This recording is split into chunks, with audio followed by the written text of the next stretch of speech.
Meron pong isang kwento, may isang lalaki nung minsan kinausap po siya ng kanyang asawa. Sabi po nitong babae, gusto ko makipag-date ka sa isang babae na una mong minahal kesa sa akin. Nagtaka po, nagkakamot po ng ulo itong lalaki. No? Sabi niya, ano kaya yung problema ng misis ko? Ano sinasabi niya? At dito po sinabi ng misis niya, ang ibig ko sabihin, yung nanay mo, di ba? Mas una mong minahal yung nanay mo kesa sa akin. Makipag-date ka naman sa nanay mo. Oo nga naman po, naalala po nitong lalaki na yung kanyang nanay, 19 years na pong balo. Ang tagal na po na mag-isa, matagal na namatay yung kanyang asawa, yung tatay nitong lalaki. At sabi po ng misis, namimiss ka na ng nanay mo. Nagpuntahan mo naman, lumabas kayo, kumain kayo sa isang restaurant. Kaya naman po, itong lalaki, tinawagan po niya yung kanyang nanay, sabi niya sila po ay magde-date kakain sa isang restaurant.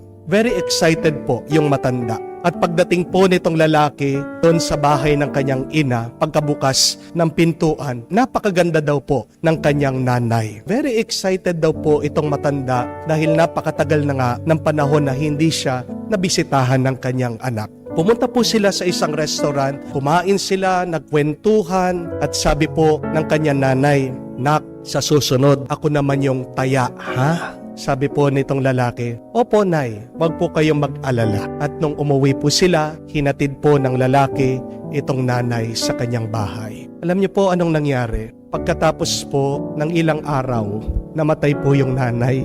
Yun na po pala yung huling pagkakataon na makikita ng anak yung kanyang nanay. At meron pong pinagsisisihan itong lalaki, itong anak. Hindi niya nasabi na mahal niya yung nanay niya. It was his regret. He did not say goodbye or I love you to his mother. Pagkatapos po ng libing, meron dumating na resibo doon po sa bahay nila. Isang resibo na bayad na sa kakainin ng kanyang anak at ng kanyang asawa. At nakalakip po sa isang sulat. Sabi niya, "Nak, binayaran ko na yung kakainin nyo doon sa restaurant. Hindi ko alam kung makakasama nyo pa ako. Pero gusto ko, kayong dalawa naman ng misis nyo ang mag-enjoy." Maraming salamat anak. Noon tayo ay nag-date. Noon tayo ay lumabas. Napakasaya ko. At hindi po ba nakakalungkot na hindi natin masabi na mahal natin ang ating mga nanay, tatay, ang ating mga pamilya.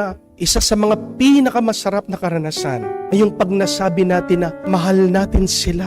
Isang pinakamasarap na karanasan din ay yung marinig natin na tayo'y minamahal ng ating mga pamilya. Kapatid, hindi po natin alam kung gaano pa tayo katagal dito sa mundo. Kaya nga po, habang may oras, may panahon, may lakas ka, may buhay ka, please, always say you love your parents. Always say, you love your family because family is everything. Kahit na po, napakaraming mga sakit, napakaraming mga problema, pagsubok na binigay sa atin, naranasan natin sa ating mga pamilya. Sila lang ang pamilya natin. Hindi po ba? To say I love you once to your family is not enough.